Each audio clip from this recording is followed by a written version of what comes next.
Eu nunca aprendi a sentar à mesa para comer, da forma que esse livro descreve, não com aquele cuidado de preparar o espaço, de esperar todo mundo chegar, de dividir mais do que a comida.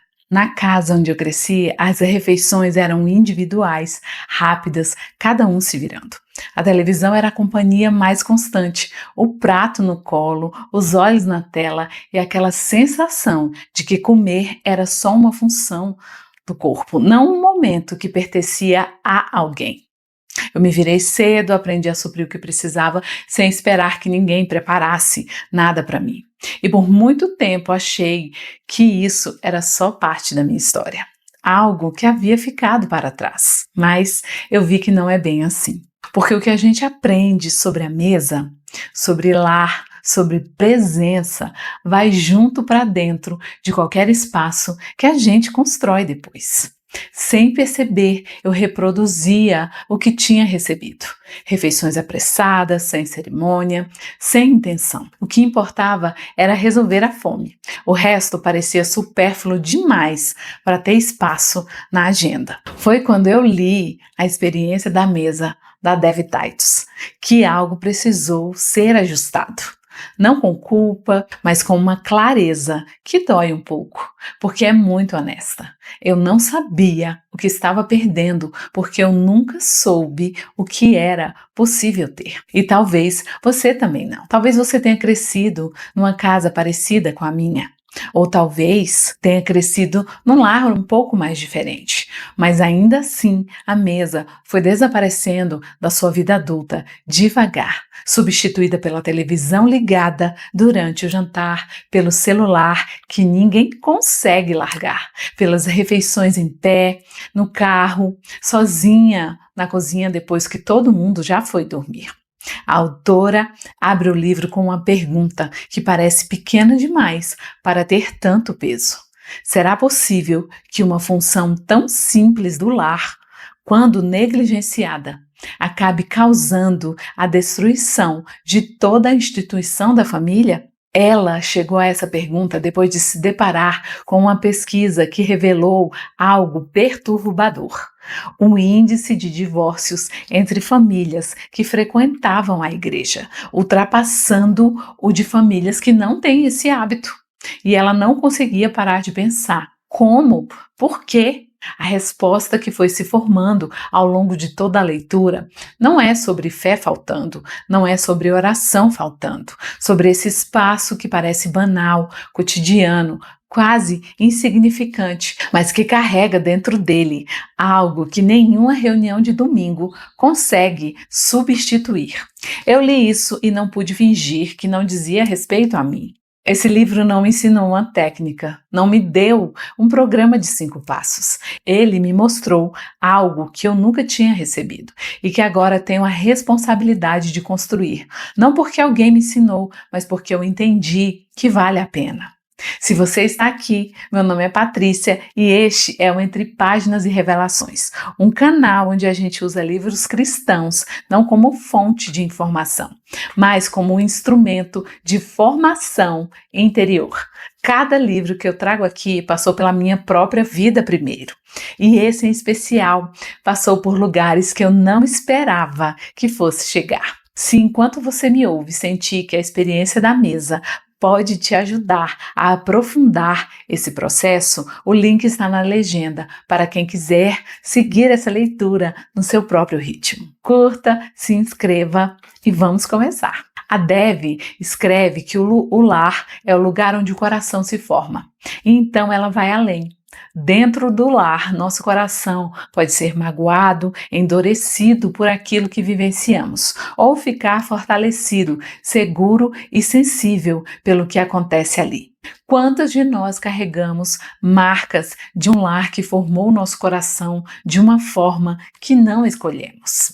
E quantas de nós estamos, sem querer, formando o coração das pessoas que amamos pela dinâmica que foi instalado dentro de casa?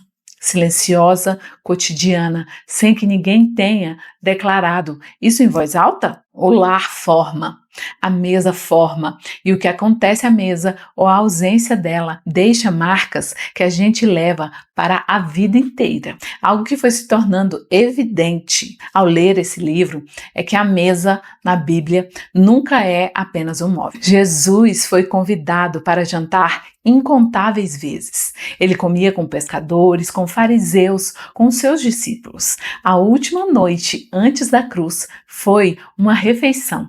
E o livro do Apocalipse fala que ele está à porta, batendo, e que se alguém abrir, ele entrará e ceará com ele. Não pregará, não corrigirá, ceará.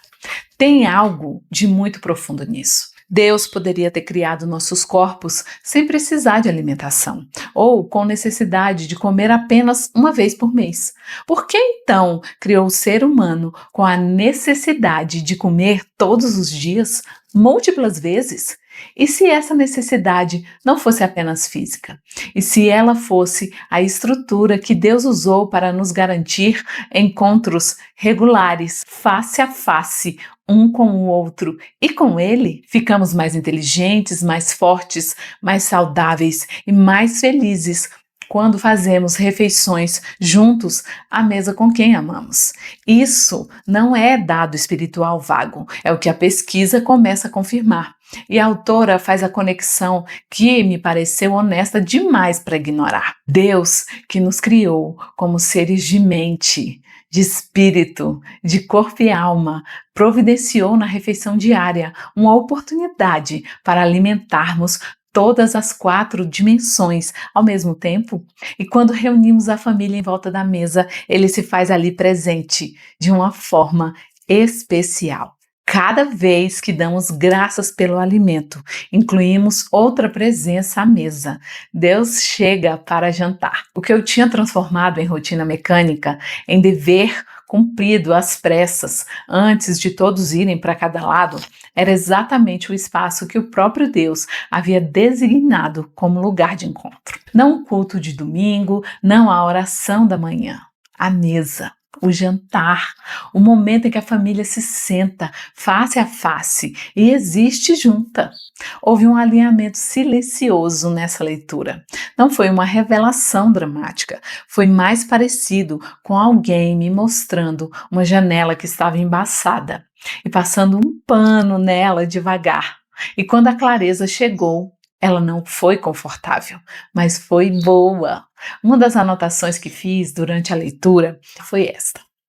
A autora descreve uma estratégia que imagina que o inimigo usaria contra as famílias cristãs. Não seria negação direta da fé, seria ocupação. Já que não posso levar aqueles que verdadeiramente conhecem a Cristo a negá-lo, vou deixá-los tão ocupados que não se assentem mais à mesa, onde habita a presença redentora de Jesus. Você ouviu bem, a estratégia não é destruir a família de frente, é preencher a agenda até não sobrar espaço para o que sustenta. Atividades boas, compromissos bons, trabalho importante, igrejas cheias de eventos e a mesa esvaziando devagar, sem que ninguém tenha decretado isso, sem que ninguém tenha percebido o quanto estava sendo perdido. Não são as coisas erradas que fazemos que atrapalham nosso tempo de qualidade juntos.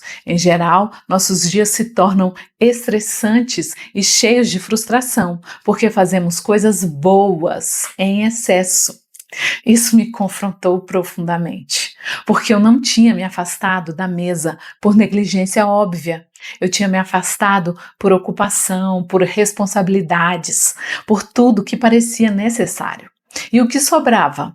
Às vezes era uma refeição rápida em pé, ou cada um no seu canto, ou aquela sensação de que a gente está junto no mesmo espaço, mas não está de verdade junto em lugar nenhum. Existe uma ligação direta entre a saúde emocional e o que a mente recebe na interação com a família. A alma é a essência de quem você é, e aquilo que ela se torna é muito influenciado pelo que acontece no lar. O livro vai ainda mais fundo. Os pensamentos se transformam em palavras, as palavras em ações, as ações em hábitos, os hábitos em caráter e o caráter em destino. Quem nos tornamos? E uma parte significativa desse processo acontece à mesa. Nas conversas que temos, no que falamos, no tom que usamos, na qualidade do que é comunicado ali, na presença que oferecemos ou na ausência que entregamos. Há uma década de pesquisas mostrando que uma experiência familiar positiva à mesa é o evento mais significativo para o desenvolvimento das crianças dentro do lar. Não a escola, não as atividades extracurriculares, não os presentes de aniversário. A mesa. Tem uma passagem do Salmo 23 que a autora usa de uma forma que eu nunca tinha visto antes e que ficou em mim depois que o livro terminou. Preparas-me uma mesa na presença dos meus adversários. Ela descreve a cena assim: não somos as únicas a enfrentar adversários todos os dias. Nossos filhos também passam por isso. Sempre existe alguém mais inteligente, alguém mais rápido, alguém mais talentoso. Na sala de aula, no recreio e às vezes até dentro da igreja. Eles são pressionados, humilhados, comparados. E quando chegam em casa, depois de tudo isso, o que encontram? A cozinha escura, o forno frio, nenhuma mesa preparada para eles. Porque a mesa preparada não é só alimento. É um gesto de dizer: você foi esperado, tem um lugar aqui para você. Você não está sozinho com o que está sentindo. Vem, senta, me conta. Deus prepara uma mesa para nós, na presença dos nossos inimigos. E nós podemos, concretamente, no cotidiano mais ordinário, fazer o mesmo pelos que amamos. A responsabilidade espiritual de quem sustenta um lar não é abstrata. Ela tem cheiro de comida, ela tem o som das cadeiras sendo arrastadas, ela tem o barulho de pratos, tem a textura de uma conversa que começa sem roteiro e vai para lugares que ninguém planejou, mas que foram exatamente onde precisavam chegar. A autora faz uma pergunta que eu quero repetir aqui para você. Das 21 refeições regulares de uma semana, quantas sua família faz reunida? Eu estou te perguntando porque isso trouxe um questionamento muito intenso para mim. E eu precisei ser muito honesta na resposta. E a honestidade não foi nada confortável. O que você pode fazer para remover algumas das barreiras e aumentar esse número? Não perfeição, não transformação radical imediata, apenas um número a mais. Uma refeição a mais, um lugar a mais preparado. A mesa de jantar é o único lugar em que a família se senta a 1 metro de distância, face a face, e a conversa de 30 minutos a 1 hora. É o lugar em que a alma é alimentada e o caráter é formado.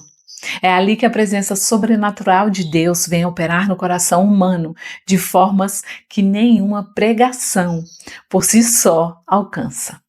Isso muda o peso do que parece pequeno. Preparar a mesa deixa de ser uma obrigação doméstica e passa a ser um ato de fé. Sentar com as pessoas que você ama deixa de ser rotina e passa a ser liturgia. Não no sentido religioso pesado, mas no sentido de ritual sagrado que forma, que sustenta, que ancora. A autora também fala sobre as conversas à mesa. Não as conversas que a gente tem quando está tentando resolver um problema, ou ensinar uma lição, ou discutir algo importante. As conversas que acontecem naturalmente quando as pessoas estão reunidas sem agenda definida. E ela traz de Filipenses 4:8 esse chamado. Tudo que for verdadeiro, tudo que for nobre, correto, puro, amável, de boa fama, se houver algo de excelente ou digno de louvor, pensem nessas coisas e falem dessas coisas. O que estamos alimentando nas nossas conversas à mesa? Queixa, cansaço, crítica? Ou palavras que edificam, que incentivam, que deixam as pessoas mais fortes do que encontramos? Ela sugere algo simples: criar o hábito de elogiar a mesa. cada membro da família em rodízio, dizendo algo positivo sobre os outros, não como dinâmica forçada, mas como um ritmo que vai sendo tecido devagar, que vai formando uma atmosfera diferente dentro de casa. Porque os filhos que crescem em volta da mesa, com o pão da presença e com as conversas positivas, cheias de graça, têm raízes que nenhuma tempestade derruba quando chegam à vida adulta. Não porque foram protegidos dos problemas, mas porque foram formados para preservar. E essa formação não acontece em uma conversa especial. Acontece na soma de 1000 refeições comuns. Tem mais uma coisa que a leitura revelou de forma muito clara. A mesa também é o lugar da restauração. Quando alguém que amamos fez escolhas destrutivas, quando a relação está tensa, quando existe vergonha entre nós, a mesa ainda pode ser o lugar do recomeço. A autora lembra que Jesus, depois da negação de Pedro, não convocou uma reunião para confrontá-lo. Preparou o desjejum, reuniu os discípulos ao redor do fogo, à beira do mar, com pão e peixe, e ali a restauração aconteceu. Estar juntos, face a face, repartindo uma refeição, pode remover a culpa e a vergonha de termos feito algo de que nos arrependemos profundamente. Isso é graça. E a mesa é um dos seus endereços mais concretos. O que fica depois de uma leitura como essa? Não é uma lista de tarefas, não é um programa, é uma consciência, uma mudança de como você olha para o que parecia pequeno. A mesa não é só um móvel, ela é um altar, um lugar silencioso. Um espaço onde Deus se faz presente de forma particular quando 2 ou 3 pessoas estão reunidas ali, não em nome de uma liturgia formal, mas em nome do simples fato de existir juntas, de comer, de se olhar, de conversar. Ao revisitar as anotações dessa leitura, o que ficou mais fundo foi uma frase que a autora coloca quase no final do livro. A experiência da mesa tem potencial para começar a unir os corações humanos de maneira inovadora e profunda, criando uma conexão espiritual, um vínculo que as circunstâncias da vida não são capazes de destruir. Durante as refeições, corações feridos se curam, corações tristes se alegram, corações deprimidos adquirem uma nova visão e corações divididos encontram a paz. Corações feridos se curam à mesa. Corações tristes se alegram à mesa. Isso não é poesia vaga, isso é uma promessa enraizada na forma como Jesus nos criou e no padrão que Ele mesmo estabeleceu ao longo de toda a Escritura.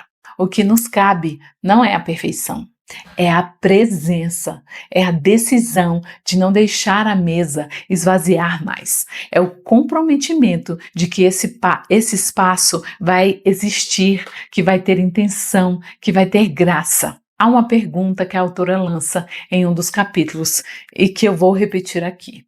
O que estou fazendo é mais importante do que uma refeição com a minha família? O que eu estou sacrificando a fim de fazer o que eu quero? Não existe resposta certa que eu possa te dar. Só você sabe o que está colocando no lugar da mesa dentro da sua própria vida. Mas a pergunta merece ser feita e respondida honestamente. Essa leitura reorganizou muitas coisas dentro de mim sobre o que significa cuidar de um lar. Não é sobre ter a casa perfeita, a decoração ideal, a receita elaborada. É sobre garantir que as pessoas que você ama tenham um lugar onde são esperadas, onde são vistas, onde a graça é o idioma da casa. Saibam que o Senhor, o seu Deus, é Deus. Ele é o Deus fiel que mantém a aliança e a bondade por 1000 gerações daqueles que o amam e obedecem aos seus mandamentos. A bênção é passada e uma parte significativa de como ela é passada, geração após geração, acontece à mesa. Eu não quero ser a geração que deixa de passar a bênção por viver de maneira descuidada. Acho que você também não quer. Então, que essa consciência se torne concreta, uma refeição a mais por semana, uma cadeira a mais, uma conversa que começa sem pressa, um lugar preparado para quem você ama. Vamos orar juntas? Pai, obrigada por essa leitura que chegou como um espelho honesto. Obrigada por não nos abandonar às nossas próprias escolhas, mas por continuar nos chamando de volta ao que é essencial. Hoje nós te pedimos clareza, não mais pressão, Senhor, mas clareza. Que a gente consiga ver o que está sendo perdido quando a mesa esvazia e que a visão nos mova a agir. Que cada refeição, por mais simples que seja, se torne um lugar onde tua presença é convidada, onde teu amor circula, onde os corações das pessoas que amamos são fortalecidos e não apenas saciados, onde o caráter é formado à mesa, onde a bênção é passada de uma geração para a próxima, sem descuido, sem pressa, com a graça que só vem de ti. Guarda os nossos lares, Senhor. Forma os nossos filhos, restaura o que foi negligenciado e nos ensina a valorizar o que tu valorizaste desde o princípio. A mesa, a presença, o encontro. Em nome de Jesus, amém. Antes de ir, eu quero te deixar com uma pergunta para refletir. E se quiser responder, responda nos comentários. Dentro do seu lar hoje, o que você vê? Uma mesa cheia de presença ou uma mesa cheia de distrações? E o que você está disposta a mudar para que ela se torne o que Deus sempre planejou que fosse? Que isso que você ouviu hoje não vire apenas reflexão. Que organize o que estava confuso, alivie o peso desnecessário e te devolva clareza para viver a sua vida com maturidade e descanso.